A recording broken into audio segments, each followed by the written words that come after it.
भूतों के विभिन्न ठिकाने। स्कूल के प्रधानाचार्य के अनुसार कई लोग इस प्रेत को देख चुके हैं। कहते हैं उत्तरांचल के पहाड़ी कस्बे मसूरी के माउंट प्लीजेंट स्कूल के ठीक ऊपर विनबर्ग एलन स्कूल में एक प्रेत रहता है जो स्कूल के मैदान में झूला झूलकर अपना मन बहलाता है। रात के सन्नाटे में जबकि पेड़ का पत्ता तक नहीं हिलता, लोग खाली झूले को तेजी से हिलते देखकर डर जाते हैं। यही एक और जगह कुछ और पहले तक एक टूटे फूटे मकान में सफ़ेद कपड़ों में एक सुंदर महिला अमावस की रात में दरवाजे पर इंतज़ार करती थी।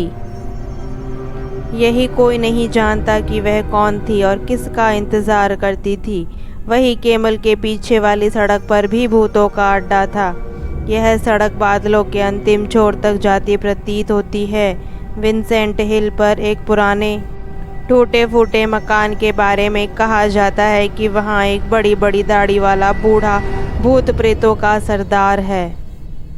अच्छी हवेलियों में से एक मुलिंगर और मसूरी में एक पुराना मकान है जो आयरिश कैप्टन यंग, जिसमें पहली गोरखा बटालियन का उसके शुरुआती दौर में संचालन किया था, का घर था। इस हवेली के बारे में मशहूर है कि चांदनी रातों में यहाँ पर एक भूत प्रेत जैसा घुड़सवार देखा जा सकता है।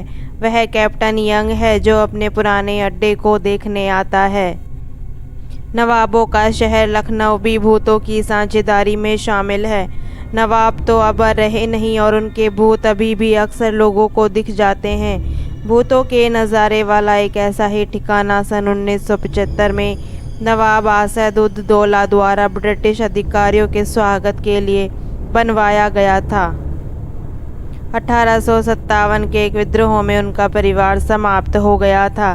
सन 1970 में यहाँ काम कर रहे एक व्यक्ति का कहना है कि इन आत्माओं को देखा तो नहीं जा सकता लेकिन सुना जा सकता है। आम जनता के लिए अब बंद हो चुके इस तहखाने में रात के बजे से सुबह सूरज निकलने तक उनकी आवाज़ें सुनी जा सकती है। रेजिडेंसी के commander major general Henry Lawrence एक समय यहाँ अपनी बीवी बच्चों के साथ रहते थे। उनकी पत्नी जूलिया लॉरेंस को मृत्यु के बाद इसी के पास के कब्रिस्तान में दफनाया गया था। यहीं काम करने वाले कर्मचारी भूत प्रेत के शिकार हो चुके हैं। कब्रिस्तान की देखभाल करने वाले कर्मचारी को एक बार लघु शंका की हाजत हुई। फिर तो जैसे उसकी ज़िंदगी नरक हो गई। एक बार दिन में उसका मुंह दीवार से रगड़ा गया और उसकी खाट से उसे ऊपर नीचे फेंका गया था। जब उसकी हालत बहुत बिगड़ गई तो उसे दिलकुश गार्डन में ट्रांसफ़र कर दिया गया। एक बार घर लौटते वक्त महावीर प्रसाद को लगा जैसे कोई कब्रिस्तान की तरफ से उसके ऊपर पत्थरबाज लौटते वक्त भी उसे अजीब अजीब आवाज़ें सुनाई दी। किसी तत्सबू महसूस नहीं हुआ, लेकिन प्रसाद को अपना रास्ता बदलने के लिए कुछ काफ़ी था।